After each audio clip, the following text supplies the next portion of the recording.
the role of school is much more than what is understood. Just being able to read and write is not education. And at the end of the day, we all become adults where we positively contribute to society. In terms of the results, we have come a long way around in terms of having very high literacy rates today. NEP talks about multidisciplinary approach. It talks about 21st century skills. It talks about technology integration. India is moving towards being a global powerhouse. Schools should provide the environment where the child feels safe to fail and to learn on his own. The National Education Policy was introduced by the Government of India in 2020. But I still meet a lot of parents who are not even aware of what NEP 2020 is all about. What are the changes that NEP 2020 has brought to our current education system? What is holistic approach to education? If you want answers to these questions, then this episode is for you. Our guest today is Mrs. Shilpa Gandhi, who is the Vice Principal at Jasudben ML School.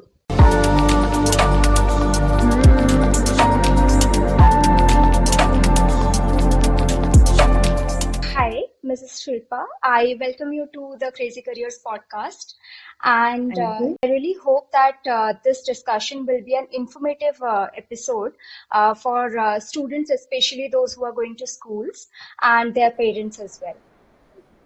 Thank you for the opportunity, and I'm looking forward to a great discussion. So, Mrs. Gandhi, we always talk about holistic approach to education. So, in simple terms, if you can just break it down for our audience, that would be really great. What exactly it means? So, all along, the way you see education is viewed as that you go to a school and you master some content and you master a course, and you come and you appear for an exam and you get a certification. Mm-hmm. Now, all along one has to understand that something like this, especially in today's day and age where knowledge or course material is pretty much available online, Mm-hmm. the role of schools is much more than what is understood. Yeah, It's not about just getting education. It is what it always has been, and now it is being highlighted in the sense that it is one should have a holistic approach to education, right. and that approach means that you not only look at the knowledge part of the child's development or the academic part, but Mm-hmm. you also look at the child from the point of view of developing him physically, Mm-hmm. emotionally, socially. You make sure that they learn the skills that they will need to survive in the real world. Because Right. see, schooling is a protected environment. They are still, developing as adults. Mm-hmm. They are on their journey, and when they are exposed to the real world, they should be prepared for it. So the Right. life skills become very, very important. And I always believe that when we are learning, we can add various facets to ourselves. Mm-hmm. So hence the whole idea of holistic approach would also include interdisciplinary approach, where you are saying that you not only know you're a specialist in one area and you know nothing about anything else. You're not able to connect the Absolutely. knowledge that exists today. So one, you should have those skills as well to connect, to apply, and at the end of the day, we all become adults where we positively contribute to society, we positively contribute to the nation, and we are looking at such citizenry coming out of schools. Right, right, absolutely. So, how far we have reached in terms of education as a country since the time of independence? So I would say we've come a very, very long way Mm-hmm. because we inherited our education system that we know as we know of it today from the British system, Mm-hmm. where the objectives, the goals of the British system were more towards it being a feeder to uh, their offices becoming clerks in their offices, or we supporting their governments, etc., in running the nation. But education to us has meant that it is a major contributor to our development as a country, and hence it shows the commitment of the government in terms of all the schemes that they have brought Right. about. In terms of the results, we have come a long way around in terms of having very high literacy rates today. So literacy was the major concern when at the time of independence. Reading and writing, basic reading and writing was a Mm-hmm. concern. Today we have moved much ahead of that. we are targeting it as at 100% primary education. So literacy is just a very narrow part of education, right? Education, we Right. are saying, is holistic in nature, Hmm. and just being able to read and write is not education. So focusing focus from basics of literacy, reading and writing, has moved now to providing a holistic education platform. And with the new NEP coming up, the Hmm. focus is more towards actually modernizing the education system, making it in line with what uh, global challenges are, how to prepare the students for the future. So therefore, I feel that we have come a very long way, and it is the commitment of the governments that have to be lauded in this case, where they have provided the direction. The Right. commitment of the parents have to be lauded here, because as a country, although we come from very limited means, any family comes from very limited means, but I've seen most families, most parents Hmm. will prioritize education. Right. Okay, right, from someone who has very limited means to someone who is very comfortable. They don't actually need to study or need to, to earn their living. They also prioritize education. So as a culture, we have always been able to, and that's what is reflected in our system. There are some uh, you know uh, this, it's a slow process. Yeah. We are not yet there where we would like to be, but one has to understand that the field of education is slow towards change. It takes its time because children are involved. Right. When we talk about Indian education system in general, it would be unfair if we do not discuss about National Education Policy 2020. So, how do you think it is creating impact in Indian education system, NEP 2020? So definitely a transformative policy. Mm-hmm. It has provided a direction. It was much. It was There was a lot of discussion, and it was much awaited policy, and the changes that they have proposed are definitely uh, very positive and desirable. Yeah. So the NEP talks about multidisciplinary approach. It talks about 21st century skills. It talks about technology integration.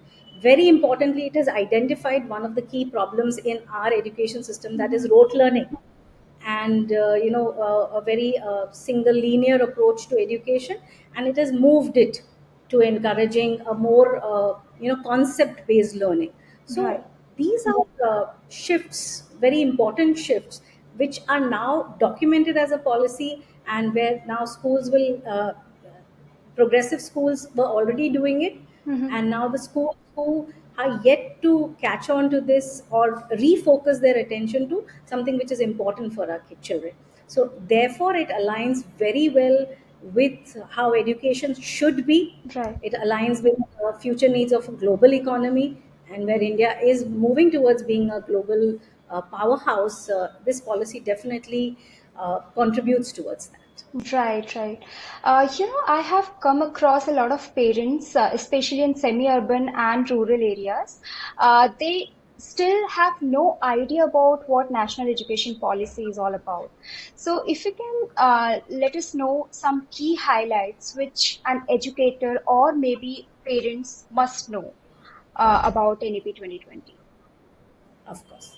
So NEP as a document is a very holistic document, and it covers education right from early childhood right up till university. So the bandwidth is quite vast. They have talked about all levels of education, and they have talked about transforming the structure of education itself in terms of uh, bifurcating it into years, say the early childhood program, the foundational stage, and the preparatory stage, right up till university. Yeah. And having done that, what they are what they are being very specific about is what should and how should you teach and learn in that particular area, given the needs of the child, given the abilities of the child. So therefore it's a very structured policy. Yeah. It definitely knows what it's talking about.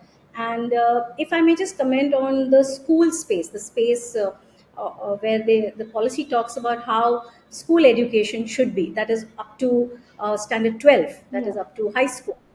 So of course, the policy begins with emphasizing on early childhood care and education. Mm-hmm. where they are talking about stress-free education, they are talking about conceptual learning. They also talk about flexible curriculum where you can choose, you're not restricted to your fields. That's a very important thing, because when you are choosing a field as early as standard 8 or 9, you kind of get stuck with that. You feel you are going to be in that particular domain for the longest time. Yeah. The advantages of education abroad have always been the flexibility, Mm-hmm. and we were unable to offer that flexibility. The NEP is a good has become a good starting point on a policy level for us to incorporate that flexibility in our curriculum. They also emphasize on vocational education. Yes. That has been one of the key highlights of the philosophy of Mahatma Gandhi. Mm-hmm. He believed that our nation would do really well, the economy as well as the nation would do, in terms of confidence, etc., would do really well with vocational training, skills or abilities closer to home, Mm-hmm. what are offered. So that component has been bought in a very big way into the program. Then multilingualism, inclusive education, those are important markers which show that the NEP wishes to not disconnect itself from the soil. Right. It wants the language in which the children are talking at home to be the medium in which they learn best, so that they can connect the knowledge Right. and preserve the knowledge that we have, the ancient knowledge. If we lose the language, we lose our knowledge. And definitely certain problems that were there in terms of education, where it was catering to only a small audience, the ones who were academically inclined. It's Yeah. widened the scope. Inclusivity is a very important strand that they are talking about, and how to go about it.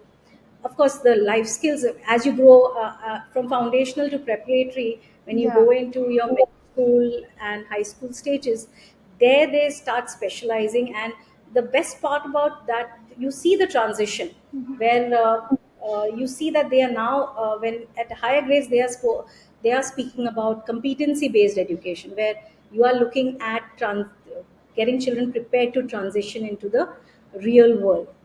And one last point I'd like to make over here Yeah. is one of the important elements of NEP is Mm-hmm. where they talk about teacher quality and professional development. Yeah. That is an important element which will be powering the entire change that NEP desires to bring about.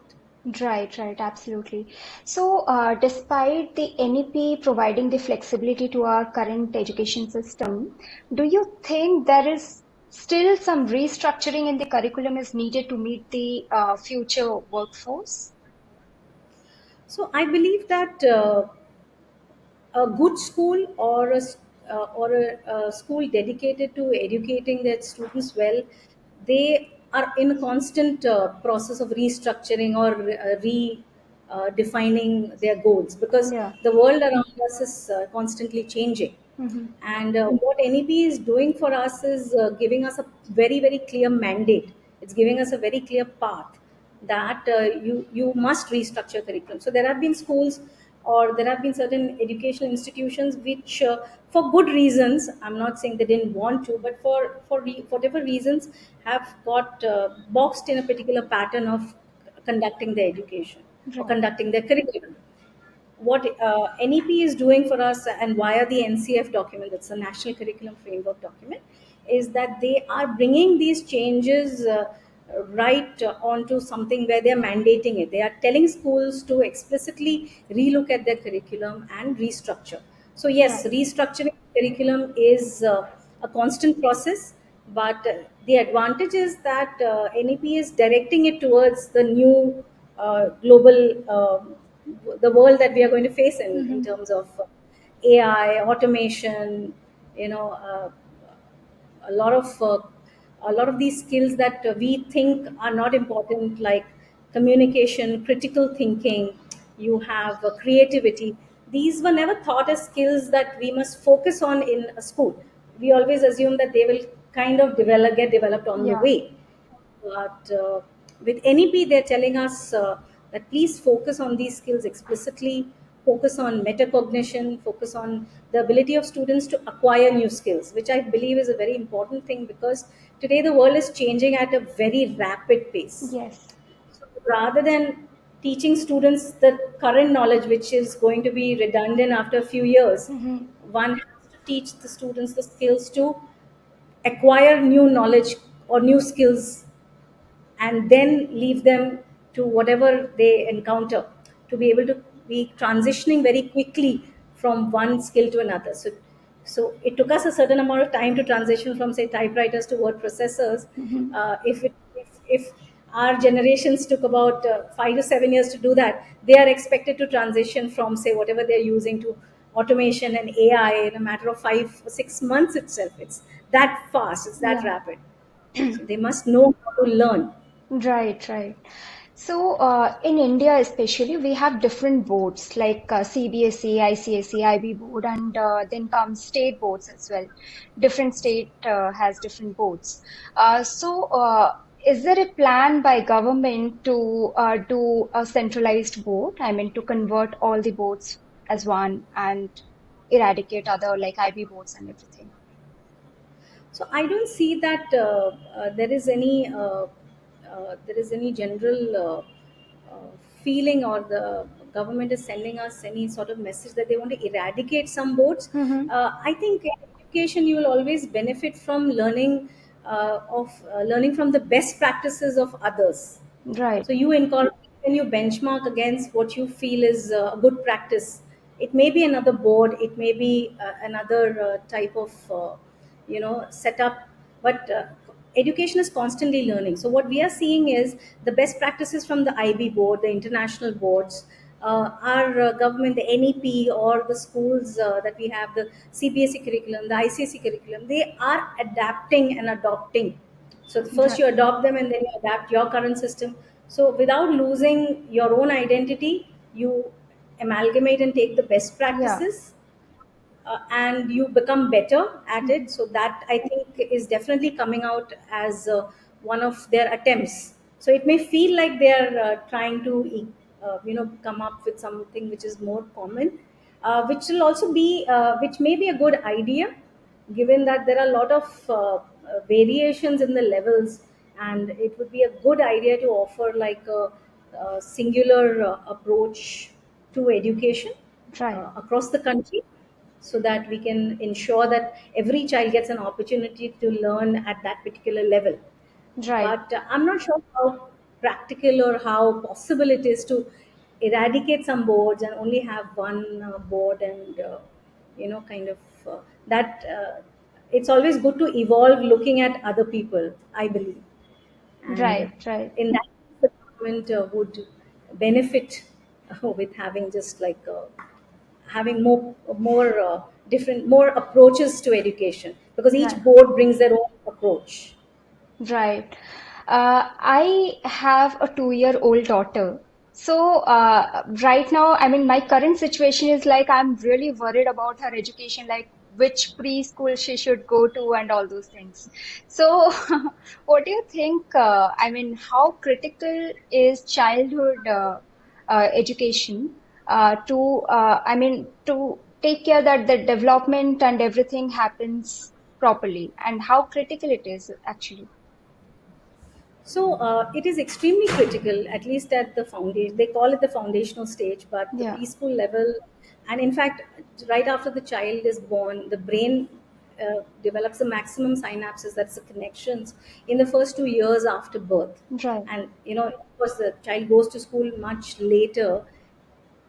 Those are the very years in which it develops most of its understanding of its environment. There's Hmm. a deep understanding of the environment and how they choose to interact with the environment.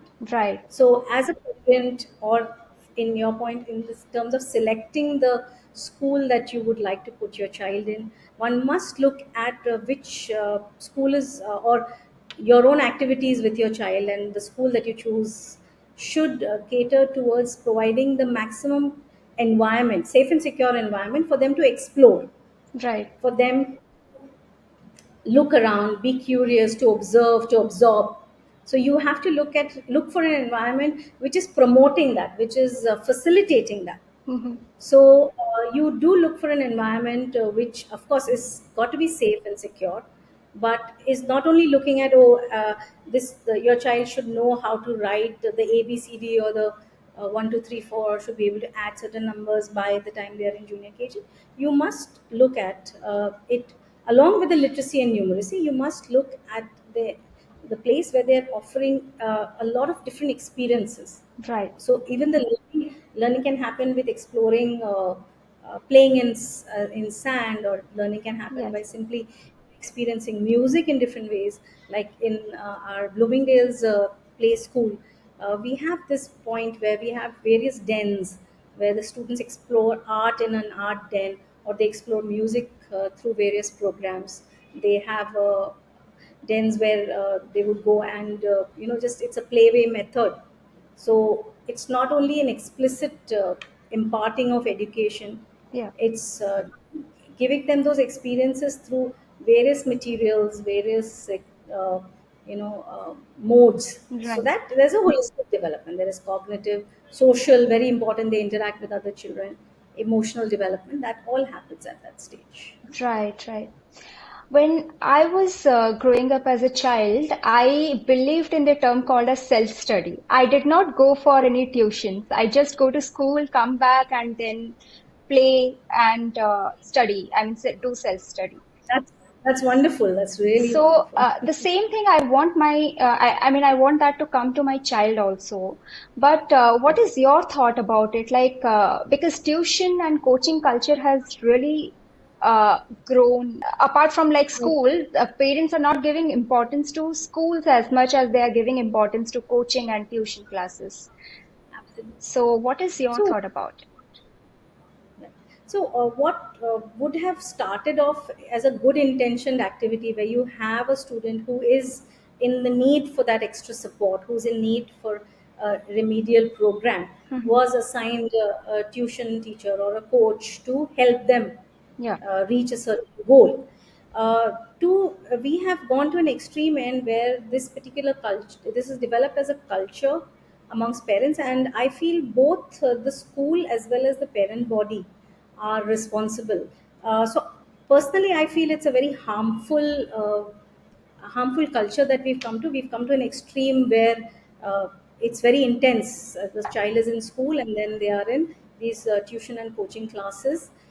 It is a disservice to the child, because the child, like you rightly said, that I would come and I would study on my own. So that learning skill that I talked about is a very important Yeah. skill, right? Today, if you want to keep abreast with what's changing in the world, you should be able to learn on your own. Yeah. You should have the capacity to experiment, to do trial and error, to fail, to Yes. be able to learn.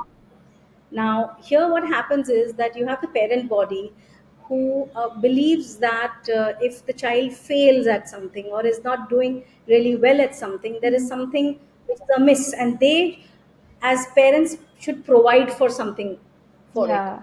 Whereas they should have the courage to allow the children to fail and then learn, Right. support them in that process, not prevent failing.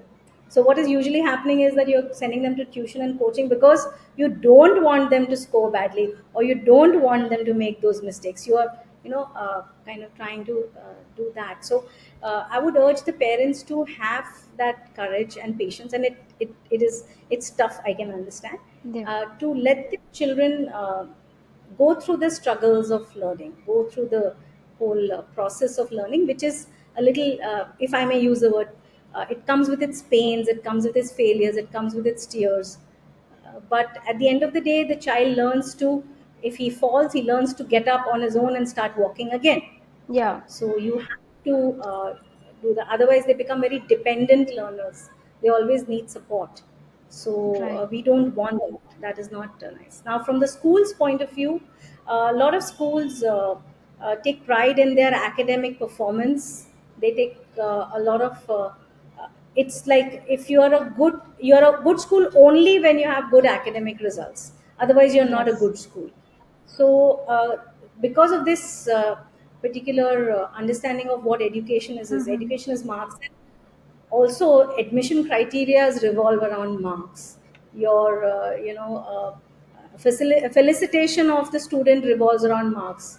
You felicitate a student for scoring, which is okay. I mean, you reward the effort, but that's the only way they get validation. So the schools have also have to change their strategy over there, where they are able to provide opportunities to the journey of learning, Yeah, to validating that, along with the uh, along with the along with appreciating all the wins. right. So, all in all, parents should be courageous and be accepting of failure, and the schools should provide the environment where the child feels safe to fail and to learn on his own. Right. Mental health is actually a very rising issue, especially in the fraternity of students.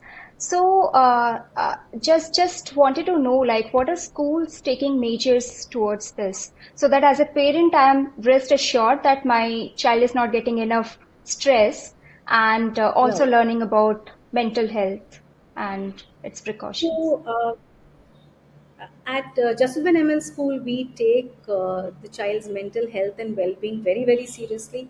We Right. have an entire section or an entire setup called the Student Well-being Center, Okay. and we have counselors, we have special educators who take care of the students' mental health. They can come anytime. Even the parents are supported in the Right. process. Means even the general counseling as well as counseling for doing better at their academics, that is remedial teaching, and also in terms of career counseling. So our counseling center caters to a variety of counseling requirements, Right. and we take great pride in the results that we get. And like you said, the school plays a very important role in the mental well-being Yes. of the child. So provide making sure that the school provides a safe environment. They have policies related to child protection, that is your bullying or Yeah. certain kinds of practices. If one must check that the school has that in place, if not on paper, at least in practice. And Yes. they should be having proper discipline policies in place to be able to create that kind of environment for their students, a safe environment where they can thrive, where they can feel that they can express their personality, they can experiment, and they can grow. Right. So do you think that school should focus on overall development of the personality apart from the academics? And if yes, then what all measures a school should take in towards this career building and yeah, Correct. So basically, like we talked in the beginning itself, that the meaning of education is a holistic approach. right, And we today, I can proudly say that with NEP in place or with NCF in place, it has gotten those conversations to the mainstream, right, that personality development is equally important, or your holistic development is important. The well-being of the social, mental, emotional well-being of the child is extremely important, and in fact it cannot be compromised at the cost of academics. right. So and what they have done is they have interspersed it beautifully. They have cross pollinated it in that sense Mm-hmm. with the academics. They've not said, okay, school do part A for academic, part B for this, and part C for that.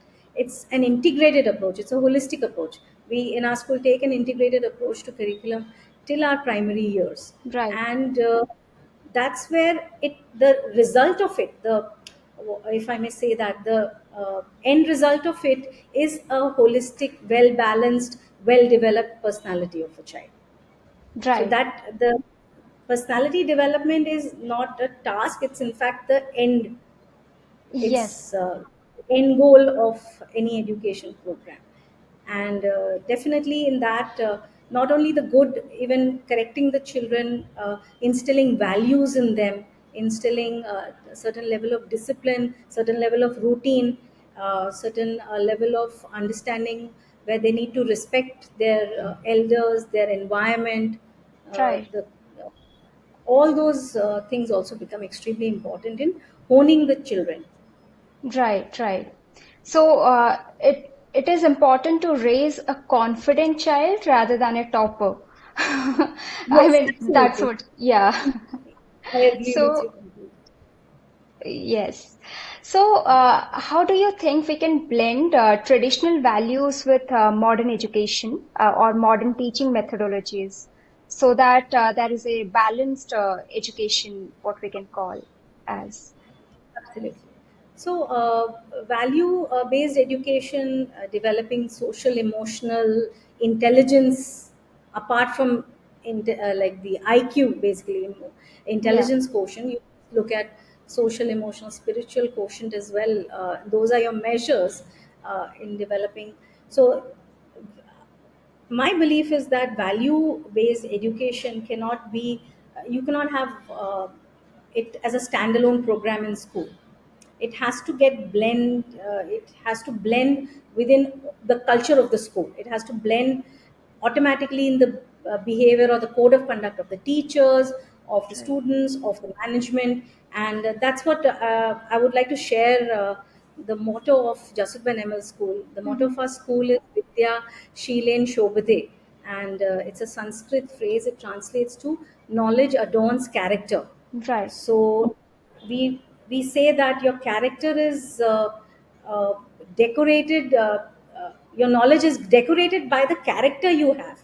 So you may have all the knowledge in the world, but if you don't have a character which is ethical, your character is not coming out of the right values or the right morality. That knowledge is of that is not good knowledge according to us. So your knowledge has to be decorated or adorned by a good character, and that's the reason why traditional values are incorporated in curriculums. And schools can do that, like I said, as bringing it as a part of their culture. right. uh, we we believe in the power of storytelling. So we have a program called we have a tie up in a program called Hmm. the ACK program. That's Amar Chitra Katha. They have all our the Amar Chitra Katha collection of stories has stories from all our mythologies and all stories of India, of the leaders, of the freedom fighters, etc. And in a very friendly format of a comic strip, they have it, Right, and it's a story to tell, and we incorporate that in our curriculum. We bring those stories in our curriculum, and it's integrated with language, it's integrated with drama, it's integrated with other aspects, and that's where it becomes a good blend, and yeah, we deliver our value-based education through that. right. What would be that one thing that you would like to change in the prevailing education system of India? Oh, that's a, that's a big question. Yes, yes, definitely. I think NEP is going in the right direction. It is guiding Hmm. us in the right direction, where it's laying emphasis on conceptual understanding, uh, making it a skill-based learning program rather than a rote learning program. They've got that right over there. So, if I were to make one change in that, or rather, if I may suggest two changes, Hmm. is Yeah, have a very close look at assessment patterns. It'll be a slow process to change those, because there are many implications to that. It's easier to say that let's not have exams. It's very easy to say, but then there are many things, many other challenges that come up as well. right. And let's not forget that assessments play a very important role. They have a very important role. You can't do away with them. Yeah, So they teaching learning journey, it's a very important uh, component, but we can definitely we would like to really relook at those patterns. And the second thing would be for me would be to include more practical work. right. Somewhere we have become a, ge- at least we came from a generation where the desk and the chair was the school. Hmm. Okay, we were restricted there, but including more practical work, including work which is more related to the industry, related to your real work life, Right, how you would conduct yourself in your work life or otherwise. This should be a part of the education that you get imparted in school as well. right, Uh, Easier said than done, one, but definitely if the intention is there, hopefully there could be some change happening. right. Tell us a bit about yourself. How has been this journey from being a CA to vice Oh, principal? okay. Well, it's been an extremely interesting and a very, very rewarding journey. Mm-hmm. Of course, I was blessed academically. I never had trouble learning because I was, like you said, like you also didn't get any tuitions. Even I came from a family which did not believe in tuition. So I was Right. definitely a self learner in that sense. And that particular quality has held me in good stead Yeah. because the joy of learning I never lost. I never lost the love for learning. So Right. for me, of course, CA was a part of what I wanted to be. Mm-hmm. I related to that profession because it brought a certain amount of structure. Mm-hmm. It brought a certain amount of discipline to whatever you were doing. But circumstances, family commitments, etc., led me. I kind of transitioned into education. I never intended to be here, Right. and I think what drew me to education was that it satiated my love for learning. Because when you're an educator, when you are a teacher, you just don't stop learning. Every day you learn something. Every moment you learn something new. Your students teach you as much as you probably, or more than what you can Right. offer them to learn. So it's been a very, very exciting journey. It's a very, very creative space. So that which probably my CA restricted me doesn't allow for. There's a lot of compliance over there, but this is a very creative space, and so that particular muscle in me also was well utilized, if I may say, well exercised. So these two have been my driving forces: the students and the excitement that I bring to class. If you come to school with every day, because you're going to learn something new, you're going to face something new. Yeah. It has been a very, very good journey for me.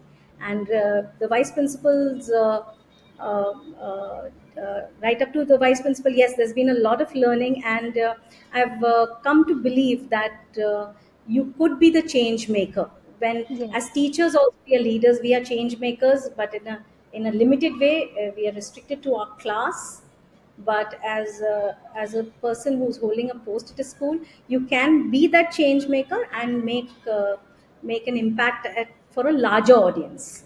So Right. that is what is very exciting. So the learning still continues. Right, right. I believe that teachers are not only the change makers, they are also the king makers because the Okay. children, they grew up to become like someone, doctor, engineer, or anything, but the impact of a teacher they have on their life is remarkable. Like I mean, whenever I get some time, I still think about my gurus and my teachers and what they taught me, apart from my academics, what they taught me, that really stays with Yes. me forever. Yeah.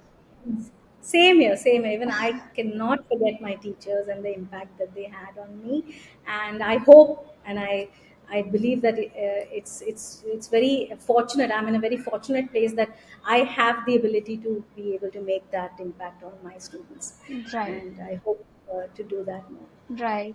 Tell us a bit about Jasudben ML School. Okay.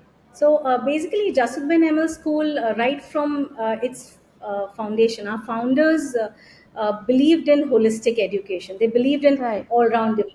The philosophy that they handed us down, Dr. Madhuri Ben Shah, she was one of our founders, along with Mrs. Kalolini Ben Hazrat.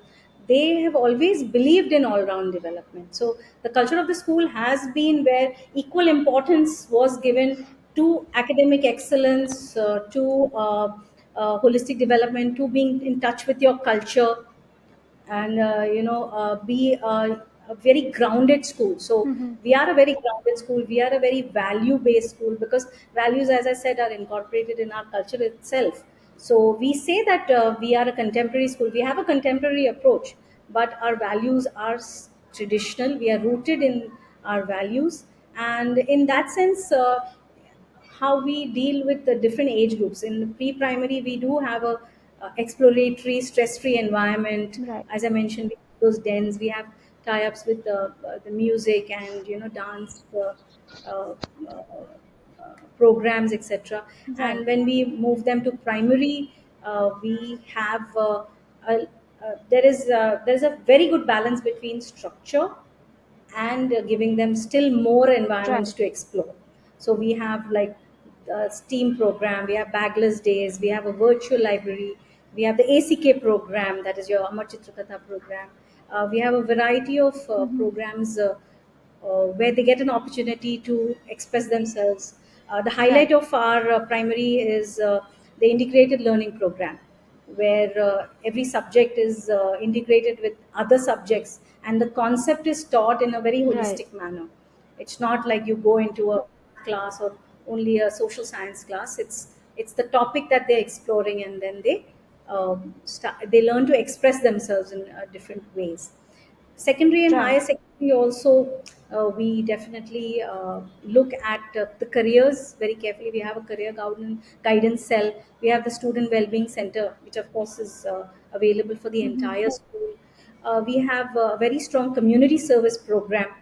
We instill Right. that right from our primary years, but it takes more practical actual work in our middle and secondary school. Right. We celebrate Gujarati Divas, Hindi Divas, all the national festivals like the Independence Day. We do it in a traditional manner so that the children don't, lose their Yeah. roots. So Right. that's how we are. We are what we are at Jasudben in the school. Right. What would be your quick advice to the educators of the country? Okay, educators of the country. Of course, if you are an educator, I'm sure you already thoroughly enjoy your work. You thoroughly enjoy your interactions with the students. One advice would be to not be, if I may say, apprehensive about what the NEP says, because it comes across as something which is a lot to do, a lot of changes to do. So, in the interest of the children, we sometimes feel, let's continue with what's working. Why change it if it's already working and we are seeing results? Right. So my advice to them would be that they should make their practice a little bit more courageous, Mm-hmm. adopt a holistic approach, have a very reflective practice, reflect on how your class was, what the needs of my students are. After a lesson is conducted, have a very very uh,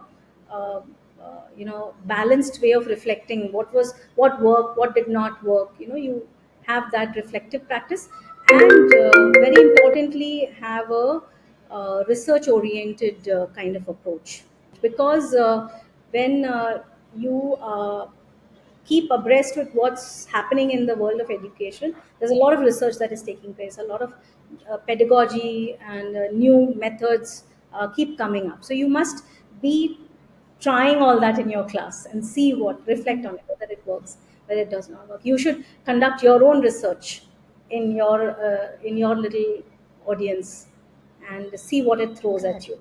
you. You should be curious. At the end of the day, if you're a teacher, you just need to continuously be curious about things. All right, we really had a wonderful conversation. Thank you so much, Mrs. Gandhi, for giving us your time. And there is no one better than you to discuss on national education policy and also our Indian education system. So thank you so much, and I really hope that we will have a lot more episode on NEP and Indian education Thank you system. so much. Thank you so much. Thank you.